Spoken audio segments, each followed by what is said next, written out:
In this video, I'm talking to anyone that is even thinking of selling their home. And this is going to include those who are looking to sell it on their own, for sale by owner, or those looking to hire a competent real estate agent to get the most money possible. And after years of selling homes and seeing what other agents are doing out there, and frankly, seeing homes get stale on the market and sell for far less than they should, I believe that there's really only one way to properly sell a home, and that way involves three major components. First, you've got preparing a home. Second, you've got the marketing of the home. And then third, you've got negotiating effectively to take the deal all the way to the closing table. If you get these three components right, you're going to get what you're hoping for, the most money possible. You get even one of them wrong, though, and you might be in for a very big disappointment. Today, I'm going to break down all three of these critical components so that hopefully when it comes time to sell your own home, you'll have the knowledge and the tools, maybe to sell it on your own, or if you choose to hire a realtor to get them to do all the heavy lifting, you'll know what to look for and how to hold those agents accountable so that they actually earn their commission. Hey everybody, this is Matt Stone, and I am a local Utah realtor. Every week I try to deliver content to help people who are buying or selling a home here in the Utah housing market. I hope it can help people across the country though. And it's my hope that you get some knowledge that you might not already have, so it's a little bit easier to buy or sell a home with the best outcome possible. Now, at the end of this video, if you have any questions or you want to know more about what I do to help real estate buyers and sellers, please reach out to me and let's just have a conversation.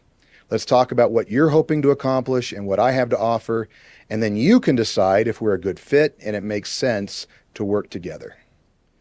All right, so let's jump right in. First is we have preparing the home correctly. Now, what does that mean? Well, it means getting everything in order before you officially list your home for sale. Too many people and their agents are in a rush to get it on the market, and so they skip this crucial step of getting the home prepared. When a major company puts a new product on the market, they do tons of research before the actual launch. They want to know everything there is to know about the market and what potential buyers are looking for so that then they can price and market their product effectively to get the absolute most money possible. So here's the question. If big companies are doing this, why do so many homeowners and their agents do it differently? Well, I'm going to tell you why. Spoiler alert. They're either lazy or they don't know what to do. Well, I'm going to tell you what to do. All right, first is the CMA, the comparative market analysis. So this is where you put your house up against other houses on the market that are similar in size and bedrooms and in the same local area. Okay, you have to know which way the local real estate market is going and what buyers in your area are willing to pay for a home that's pretty similar to yours. And you've got to do this research first and foremost. All right, so next is the preparation to assess the actual condition. Now, you might ask, does it make sense to sell it completely as is, or should some upgrades be done? Well, in 99% of the cases, it does make sense to give the home a bit of a makeover. Now, for our clients, we bring in a handyman to make sure that everything is in working order and that cosmetically the house is impressive and it looks ready for the new owner. Next, we provide a storage unit so that our clients can declutter their home and have a safe place to store their belongings. An overstuffed house is definitely a turnoff to a buyer. After that comes the cleaning by a professional crew that knows how to make a house shine from top to bottom. And at the same time, we get the yard manicured so that when buyers pull up, they're going to see a house that has the maximum curb appeal possible. And then so once it's clean and the outside is looking good, we have a professional stager come in to make sure that every room is looking up to date, and it's going to be, again, appealing to the buyers who are most likely to purchase the home. And so now you're ready for the professional photos and, most importantly, a video walkthrough tour. And I cannot overstate how important both the photos and the video are. It's the quality of these photos and video that make your house appealing to the buyers and all the marketing that you're going to put out there. Without this, how are you going to impress somebody? You can pretty much kiss all your marketing efforts goodbye if you don't have top quality professional photos and a top quality video tour. And this is definitely one area that I see homeowners and their agents skimp on. Okay, do not skimp. And finally, we come to the pricing of the home. Now, again, Do what the major companies do and research the market. Make sure you're pricing it effectively and accurately, okay, so you're going to get the most buyers possible, giving you the best offers possible. I have another video on the whole importance of pricing it effectively. You should really go watch it, because if you get this wrong, you've blown your chance to get buyers interested in your home in that critical first week on the market. All right, so now let's discuss the marketing. Okay, there's the lazy way, which is the way that, frankly, 95% of agents out there do it. And then there's the right way, which is where the top agents really shine.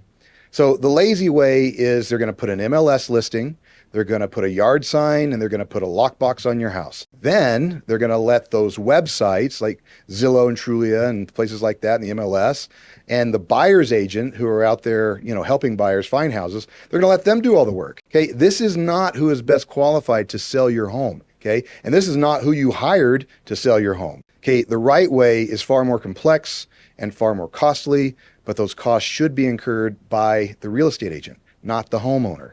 Okay, the agent needs to have some skin in the game, and they need to be earning their commission. There is and always has been a cost of doing business, and real estate agents need to be incurring the cost of the marketing. So what are some of those, marketing tools that cost money? Well, you should have a unique website to showcase your home and the features that make your home special and set it apart from every other home on the MLS.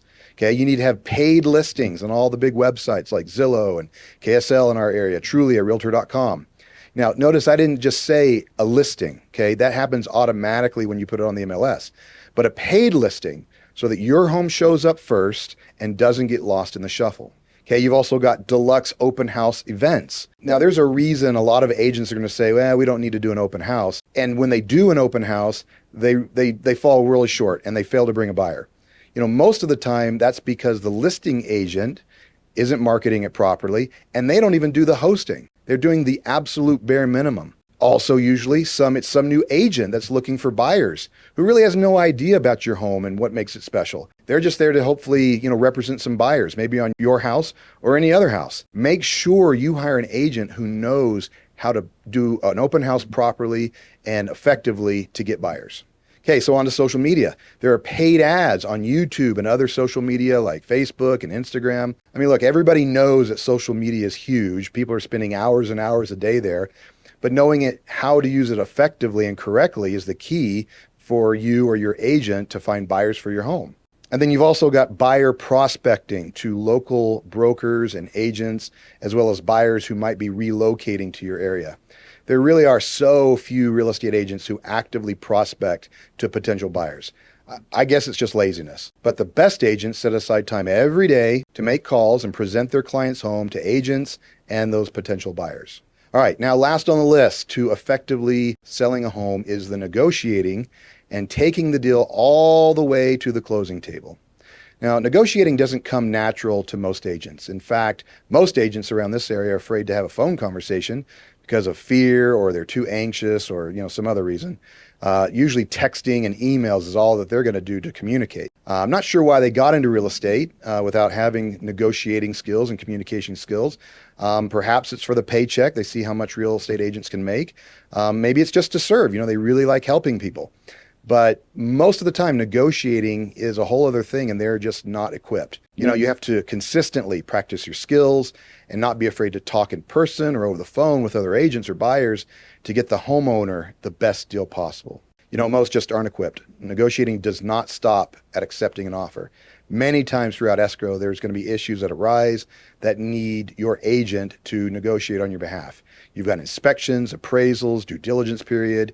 You've got understanding the contracts, anticipating problems, keeping track of the dates and disclosures, coordinating with the title company, continuing to pursue backup offers, of course, dealing with issues in the home that maybe a seller warranty needs to be covering. You've got coordinating the move out and transferring the keys, and basically making sure everything happens as needed to get the deal closed, all the while keeping everything as stress-free for the homeowner as possible. Great agents anticipate these problems and are ready to face them head on as soon as they arrive. Okay, so there you go. These are the big three that you either need to take care of on your own, if you're selling, for sale by owner, or that you need to carefully consider when you're going to interview agents. Now, of course, there are hundreds of little details that I didn't go over, in the interest of time, but either check back for more videos on these topics or check out the videos I've already made, or reach out and let's have a talk about your specific real estate plans and see if it makes sense for us to work together. But wherever you are and whoever you're going to interview for the job, make sure they show you in writing their plan for selling your home. You need to see clearly what they're committed to do so that you can hold them accountable and you can make sure that they are earning their commission. Again, this is Matt Stone. Till next time.